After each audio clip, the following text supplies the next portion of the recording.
Bonjour à tous, c'est avec beaucoup de plaisir que je vous propose aujourd'hui cette 17e clé qui s'intitule La résonance vitale pour faire écho avec le vivant. Alors, de quoi il s'agit? La résonance, par définition, c'est ce qui résonne, qui fait écho, en fait, qui vibre à différents niveaux, différentes échelles, à savoir à l'extrême de l'infiniment petit à l'infiniment grand. Alors, je vais vous donner quelques exemples qui vont permettre que vous compreniez le concept rapidement. Alors, en fait, tout d'abord, c'est le principe, par exemple, de vos gènes. C'est-à-dire que les fragments de votre génome, la génétique, l'ADN, en gros, en fait, c'est le même schéma qui se répète. Vos différents chromosomes, vous les avez dans chacune des cellules. Donc, en gros, vous avez un schéma qui se répète dans l'intégralité de votre corps.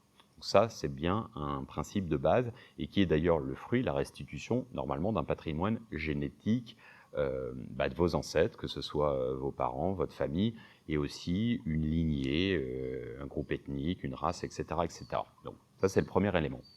Le deuxième, c'est assez simple, hein, on l'a vu dans la vie de tous les jours dernièrement, et c'est un exemple un peu terre-à-terre et pas forcément des plus heureux, mais c'est comme ça, on verra un exemple après peut-être plus prometteur, c'est cette notion de Covid, tout simplement, dans la mesure où, a priori, son origine viendrait non pas d'un battement d'ailes de papillon, mais plutôt un battement d'ailes de chauve-souris avec un pangolin. Donc, à l'origine, cette maladie viendrait justement d'un simple animal ou deux animaux, disons, et ça a quand même créé une déferlante et un déluge sur la planète entière. D'accord, qu'on soit d'accord ou pas, ça nous a impacté quoi qu'il arrive. Et ça, sans frontières, il n'y a pas un pays qui n'a pas été touché par cet effet boule de neige. C'est vraiment ça l'idée. C'est l'effet boule de neige ou ricochet, vous pouvez l'appeler comme vous voulez. C'est aussi ce qu'on a communément tendance à appeler l'effet papillon. Concrètement, c'est quoi cette espèce d'effet papillon? C'est un battement d'aile de papillon en Asie peut créer une tornade en Occident. Donc c'est un peu l'idée, c'est qu'en gros, les petits ruisseaux forment les grandes rivières. C'est qu'en fait, un effet, aussi petit soit-il, à savoir à l'échelle humaine, à l'échelle individuelle, peut créer un rebondissement, on va dire un champ d'action sur une large portée. Alors, je vais vous donner un autre exemple, parce que c'est un effet boule de neige qui est très terre-à-terre pour le coup et qui a été prouvé avec des caméras de surveillance et autres, qui est le suivant, qui est assez simple. C'est le principe de tenir la porte à quelqu'un. Il a été montré que même des gens qui n'ont pas l'habitude de la tenir, hein, ça arrive encore, oui, même des pays où ils sont très forts pour ça. Bon bref, tout ça pour dire que si, entre guillemets, quelqu'un leur tenait la porte, dans 99% des cas, il, par retour, tenait la porte à la personne juste après. Et en fait, ça a été prouvé que d'une manière globale, quand les gens viennent de recevoir quelque chose de positif, un geste, un sourire et autres, ils ont tendance à le reproduire et même l'amplifier. Et ça, c'est vrai dans les deux sens. C'est un effet boule de neige et comme un miroir. La preuve, Sartre dit l'enfer c'est les autres. Oui, il a raison, dans ce sens où c'est un miroir. Donc nous sommes des miroirs qui, en réfléchissant, nous créons une réflexion à l'infini. Réflexion dans les deux sens, c'est-à-dire une réflexion cogitée et aussi un retour de nous-mêmes, un retour de boomerang en quelque sorte. On a tendance à dire, par exemple, quand vous prenez le métro, notamment parisien, tout le monde fait la gueule. Et par mimétisme, vous faites aussi la gueule. Donc, quelque part, vous voyez les gens faire la gueule, donc vous faites la gueule, et d'autres personnes se disent, tiens, lui, il fait la gueule, tout le monde fait la gueule, je fais la gueule. Donc, au final, en fait, ça crée, c'est l'œuf et la poule. D'accord? Donc, ça, cet effet. Alors, négatif, mais aussi dans l'autre sens. C'est-à-dire que si on avait coutume de voir des choses positives, à la télé, on regardait que des reportages plutôt enthousiastes, plutôt que des news qui ne sont que, entre guillemets, à 98% de la négativité. Si on montrait des projets d'envergure qui se passent bien, des gens qui se bougent, parce qu'il y en a plein, c'est juste qu'on ne le met pas en lumière, eh ben, ça motiverait davantage les gens. Et c'est ce qu'on va mettre en place, qu'on est en train de mettre en place, à savoir cette grande plateforme de bonnes idées, des idées contemporaines, des gens qui se bougent à petite échelle, hein, pas forcément de réformer la planète, hein, mais qui font des choses à petite échelle, et aussi des bonnes idées du passé. Parce que c'était pas mieux avant, c'était pas mieux maintenant, c'est comme c'est. Et en fait, mais c'est toujours dans ce schéma de bonne balance, de voie du milieu entre les deux. Et quelque part, on est profondément convaincu que les gens qui auraient accès à cette plateforme gratuite, bien entendu, ils diraient « Ah tiens, finalement, le monde n'est pas aussi pourri ». Et du coup, ça donnerait du baume au cœur et ça redynamiserait, entre guillemets, une forme d'optimisme, de lucidité conservée. D'ailleurs, ça ne veut pas dire qu'on n'est pas bisounours et qu'on n'est pas conscient de ce qui se passe en parallèle, parfois la corruption, parfois la manipulation, parfois... Tout ça, oui, ok, c'est un constat, ça permet de savoir ce qu'on ne veut pas être, ce qu'on ne veut pas de notre futur, pas de problème. Mais en revanche, pragmatisme. Pragmatisme, ça veut dire ancrer dans la matière des projets qui peuvent être simples. Hein. Je vous dis ici, quand on œuvre notamment avec l'orphelinat dans lequel j'enseigne et je co-gère, c'est-à-dire je file mon cœur, hein, je ne suis pas payé pour ça, mais je suis payé en retour de sourire et d'oxytocine, c'est-à-dire l'hormone du bonheur qui se déploie.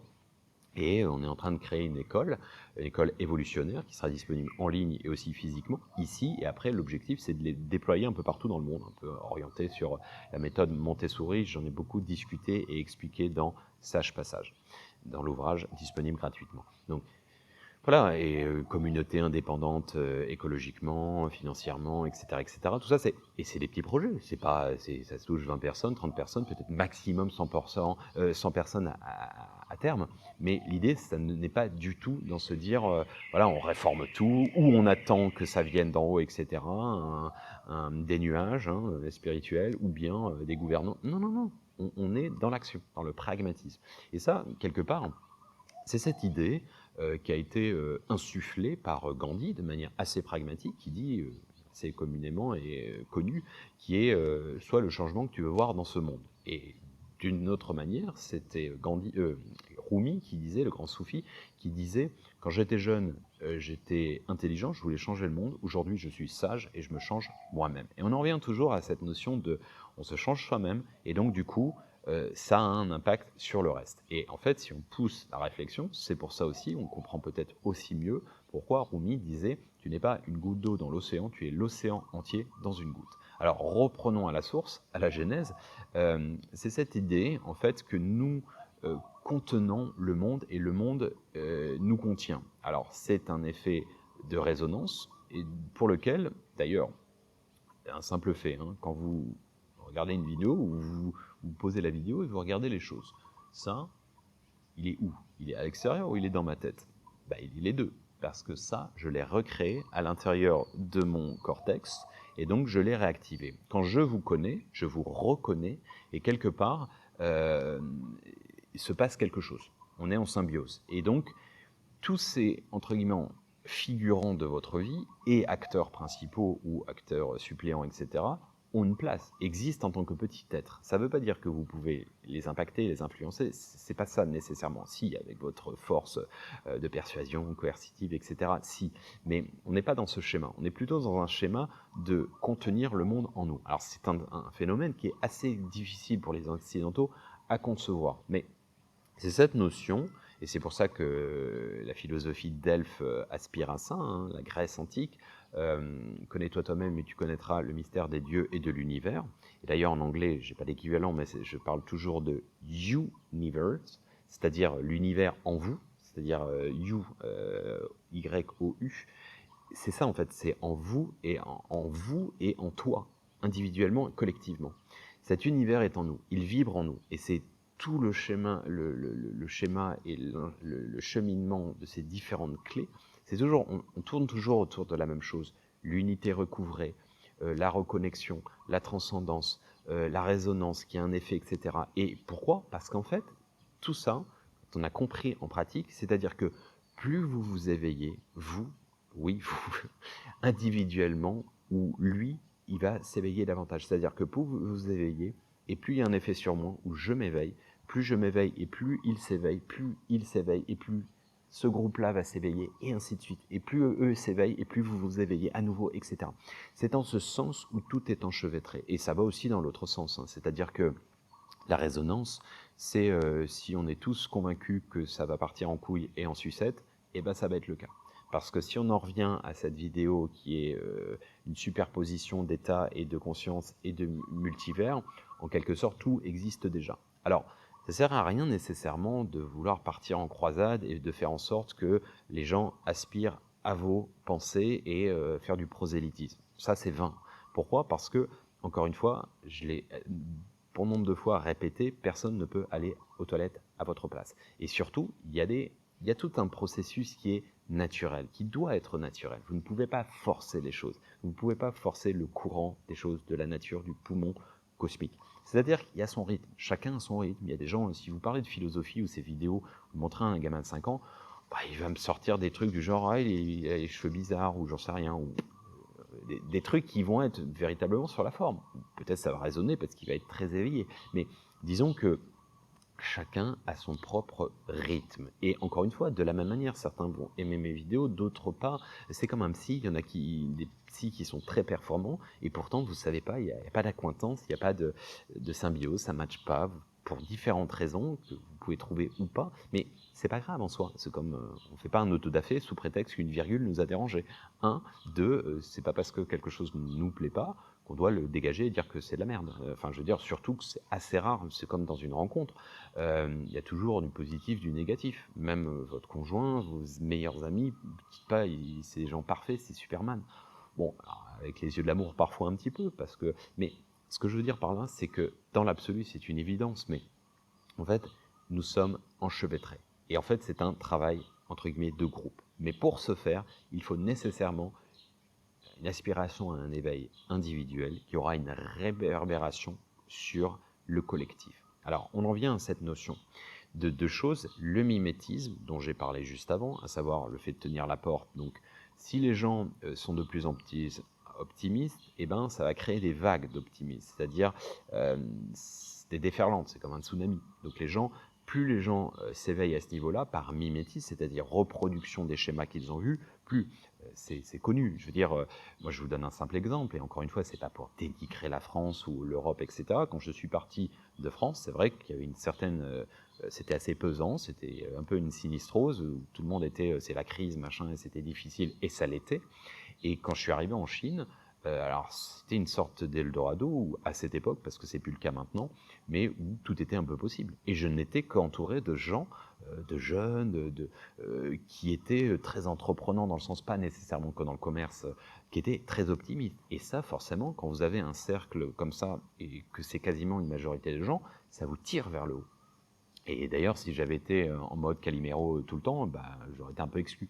Donc c'est pas que j'ai... Mais disons que ça impacte, ça vous donne des ailes quelque part. Donc ça, c'est très important aussi. Parce que, j'insiste, c'est pour ça que je rêve de pouvoir insuffler à mon échelle un élan, un souffle nouveau de lucidité, d'optimisme et de pragmatisme. Et ça, relié avec les gens, encore une fois, c'est pas pour dire « Ah, t'as été à la source de... » C'est pas ça du tout. C'est justement, en fait, de rassurer les gens. Parce que c'est vrai, sans être bisounours, on peut aussi péter un câble, on peut constater l'apocalypse, la révélation, la quadrature de ce système, du cercle, etc., etc., etc.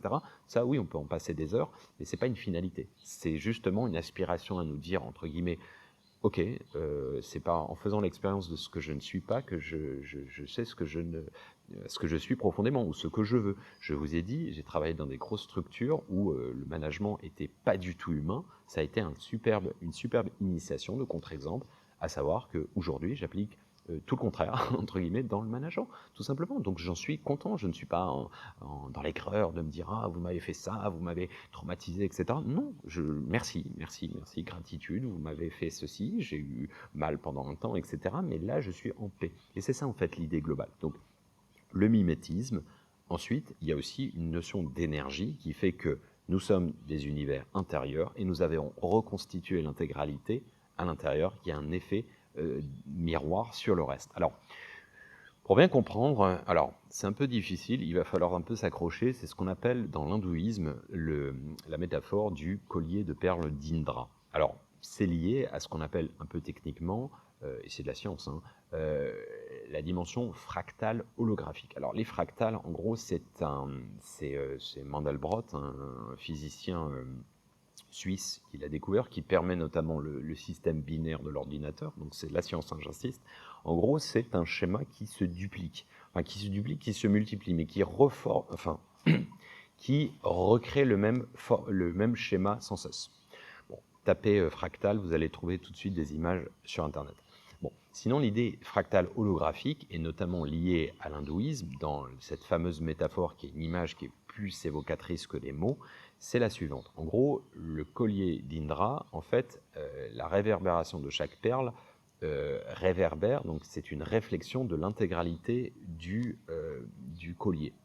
Je vais vous donner une autre analogie, c'est comme si, à la rosée du matin, vous aviez une toile d'araignée et ça formait des petites gouttelettes. Et chacune des petites gouttelettes réverbère la totalité de la toile avec les autres gouttelettes. Donc, chaque élément intègre la totalité. Et c'est là où c'est intéressant de reprendre la fameuse phrase de Rumi, qui disait, que j'ai dit à plusieurs reprises, qui dit « La vérité était tel un miroir dans les mains de Dieu, il est tombé, il s'est brisé, et chaque individu en prend un morceau et lui dit que toute la vérité s'y trouve. » Alors, on le prend de manière binaire. La plupart du temps, on le prend de manière binaire, à savoir, on se dit, en fait, oui, c'est du prosélytisme, c'est subjectif, on prend un fragment, c'est une partie de la vérité, donc on se dit que toute la vérité, voilà, c'est ma vérité, et voilà. Mais on peut le voir différemment, avec une vision d'ensemble holistique et notamment fractale holographique. C'est-à-dire qu'à la fois, ce petit morceau, de fait, il reflète aussi les autres, il reflète l'intégralité de toutes les pièces brisées du miroir, et quelque part, il intègre la totalité aussi. Donc, on peut le prendre aussi comme tel, en vision holistique globale. Et au final, il n'est pas un fragment de la réalité, il aurait l'intégralité. Bon, ça, c'est une autre perspective. Voilà. Donc, je vous invite vraiment à méditer sur ce plan. C'est lié aussi à ce qu'on appelle les champs morphiques. Alors, les champs morphiques qui engendrent une notion de résonance morphique. Alors, c'est le propre d'un biologiste, alors assez controversé, hein, c'est pas officiellement, c'est scientifique, mais disons qu'il a fait des thèses, il a écrit des papiers, etc. pour ça, reconnu, mais il est encore controversé. Peut-être ça viendra avec le temps. C'est peut-être un futur Galilée. En l'occurrence, je préfère le poser comme tel. Donc, il s'appelle Rupert Sheldrake. Okay, c'est un Britannique. En gros, il a pris ce postulat comme quoi chaque espèce vivante à la surface de la Terre, que ce soit les humains, que ce soit les animaux, serait lié à ce qu'il appelle un champ morphique. Alors un champ morphique, c'est un champ énergétique, en quelque sorte, qui est lié à l'ADN de la race. C'est-à-dire qu'en gros, avec des aptitudes, c'est en fait ce qui permet de se relier à quelque chose de supérieur. Si bien qu'il y a une résonance, et dans les deux sens. C'est-à-dire que si, en quelque sorte, un élément de l'espèce développe une aptitude particulière, il va créditer le cloud, le nuage, ce champ morphique, et de là, toute l'espèce va être impactée. C'est très simple, vous levez le matin parfois et vous allumez votre téléphone et peu importe l'opérateur, je ne vais pas faire de pub, ils ont fait une update, une mise à jour. Et bien, chaque individu aura cette même update, okay, le son de votre sonnerie, etc. Enfin, toutes ces choses-là. C'est le même principe.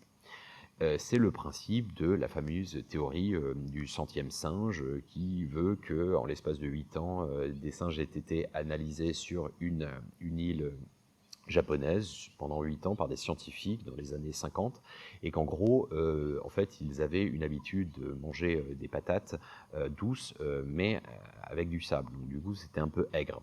Et ensuite, l'un a une lumineuse idée de le nettoyer avec de l'eau et le goût est meilleur. Donc il commence à l'enseigner à ses congénères et petit à petit, les gens adhèrent à ça. Et, enfin, les singes adhèrent à ça.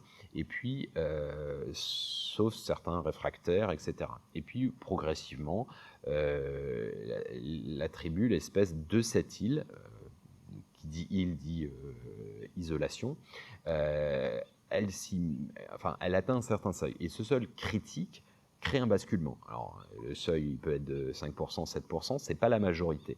Mais à ce moment-là, instantanément, l'intégralité de l'espèce de l'île se met sur cette habitude, et au-delà, le plus surprenant, selon cette théorie, je dis bien théorie ou analyse, c'est que la totalité de cette espèce, même sur les autres îles et sur le continent, adopte la même aptitude. Donc, on est dans cette notion de parallèle avec quand vous faites une mise à jour ou que ça met une mise à jour en parallèle. Donc, il y a un effet de résonance, c'est-à-dire qu'un individu a alimenté le cloud, le champ morphique, qui a une résonance morphique sur l'intégralité du genre ou de l'espèce, de la race, etc. Donc c'est intéressant parce que ça s'appliquerait aussi à l'humain.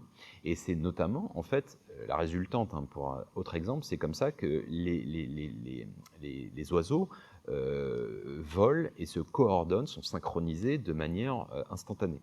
Alors on a longtemps pensé que c'était une notion de stimuli, c'est-à-dire les stimuli, c'est une émission magnétique quelque part de sens.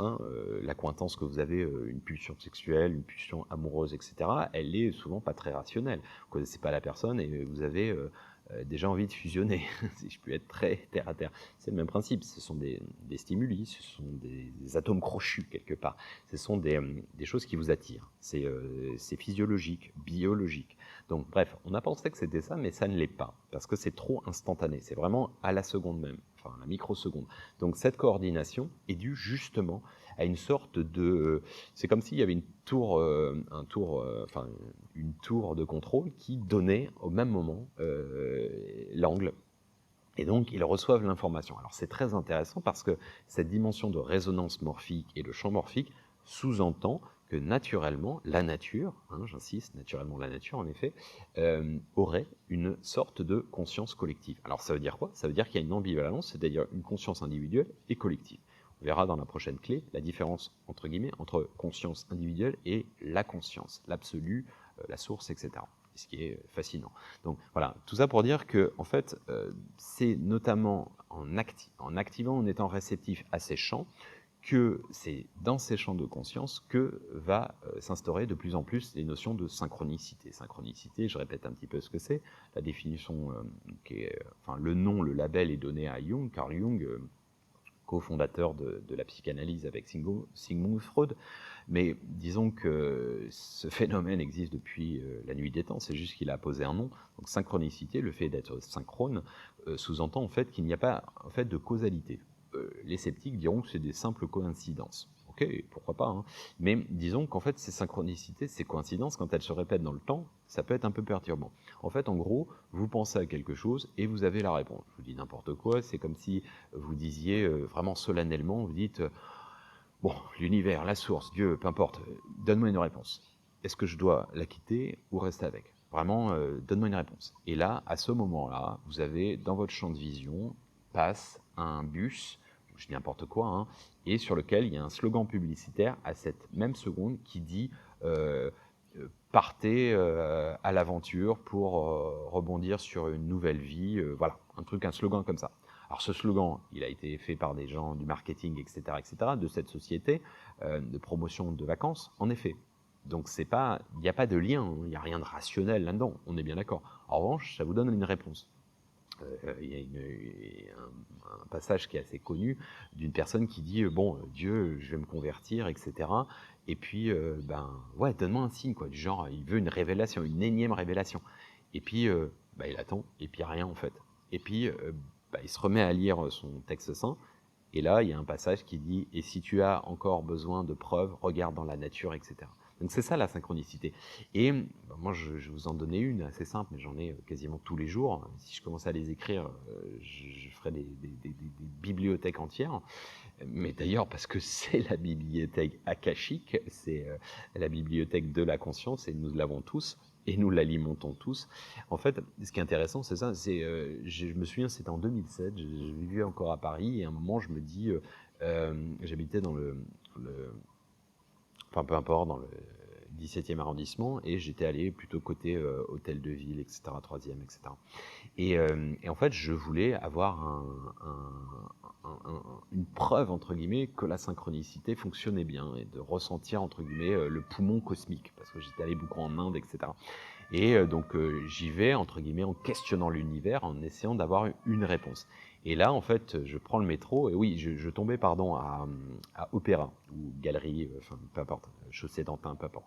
Et là, en fait, je tombe nez à nez sur l'Opéra Garnier, et je vois quoi? Il y avait une exposition qui date de 2007, si ma mémoire est bonne, et qui, avec une espèce d'énorme publicité en peut-être 4 mètres sur 5, j'en sais rien, enfin un truc très large qui mettait sentir le monde vibrer à travers soi. Et donc, j'avais quelque part ma réponse. Mais ça, vous allez me dire, mais cette info, elle marchait pas avec tout le monde. Bah non, elle marchait pas avec tout le monde. C'est ça la synchronicité. Voilà. Bon, bref, tout ça pour dire que la synchronicité, c'est quelque chose véritablement qui est pour moi l'activation, la matérialisation du vivant, de la connexion, de l'unité, et surtout de sentir la place qui est la nôtre dans ce poumon cosmique en tant qu'alvéole. Et encore une fois, quand on est plus réceptif à ça, et ben la vie devient littéralement magique, vous vous sentez appartenir à quelque chose, et de ce fait, vous ne vous sentez plus jamais seul, vous appartenez à un grand tout, à un ensemble qui est le genre humain, la vie, le vivant, peu importe la terminologie, parce qu'après, les mots ne sont plus nécessaires. Alors, de manière plus pratique, pragmatique, je vous invite en fait à essayer de noter ou de visualiser différents éléments de résonance. Alors, on va dire résonance dans les deux sens, c'est-à-dire des faits macroéconomiques, etc., qui ont eu un impact sur vous. Donc ça ne devrait pas être trop compliqué à trouver. En revanche, de voir aussi des actions que vous avez eues qui ont eu des conséquences sur le grand tout. Alors, peut-être pas à l'échelle internationale nécessairement, mais tout au moins à l'échelle locale, à savoir votre famille, votre société, enfin peu importe, enfin votre communauté, votre village, je ne sais rien, si vous êtes maire, ça peut vraiment le faire. Maire, M-A-I-R, voilà, dès lors que vous avez dans une association, etc. Donc, visualisez ça. Ensuite, je vous invite vraiment à tenter de lister les synchronicités que vous avez pu avoir dans votre vie. Juste les lister et puis plus ou moins les expliciter. Et alors, peut-être vous allez me dire j'en ai pas, alors demandez à des confrères s'ils en ont. Et en fait, plus vous êtes dans ce schéma-là, et plus, non pas vous allez créer, susciter, comme je l'ai déjà dit, les synchronicités, mais en fait, plus vous allez être sensible aux synchronicités. Vous allez être réceptif, parce que vos sens vont être déployés. Vous allez progressivement ouvrir vos champs de conscience. Vous allez vous reconnecter à votre soi supérieur, votre inconscient, votre âme. Et de là, en fait, c'est un petit peu votre GPS. Vous n'allez pas être limité qu'à votre petit corps physique matériel, de la matière. Vous allez développer les corps subtils et surtout, encore une fois, j'incite, l'intuition et surtout ce portail qui permet d'accéder à l'inconscient collectif. Voilà. Et de là, encore une fois, la vie devient vraiment enthousiaste, dans le sens où vous êtes traversé par le vivant et ça devient véritablement magique. Voilà. Je vous invite véritablement à cogiter, à méditer activement, passivement, intuitivement sur ces différents éléments, de faire vos propres recherches en parallèle, ça va de soi, de regarder éventuellement plusieurs fois cette vidéo, de restituer par une synthèse des mots-clés, etc., de relire à plusieurs reprises, de transmettre à quelqu'un, éventuellement oralement, pour visualiser si vous êtes capable de reformuler à votre sauce, avec vos mots, etc., pour voir si vous avez vraiment bien compris, si ça nécessite de revenir en arrière, de faire plus ample connexion, recherche, etc. Et puis, idéalement, de transmettre la vidéo pour que, justement, vous voyez un petit peu la perception d'autres personnes, c'est toujours intéressant, et de là, que vous accouchiez peut-être un autre champ de vision, une autre perspective et un champ de conscience élargi. Voilà, il s'agit juste d'une clé. Petit à petit, on essaie de tailler votre propre passe-partout, dont seul vous avez la clé. Ensuite, évidemment, comme je vous ai dit bon nombre de fois, tous les chemins mènent à Rome et au Dôme. À bon entendeur, salut, à bientôt.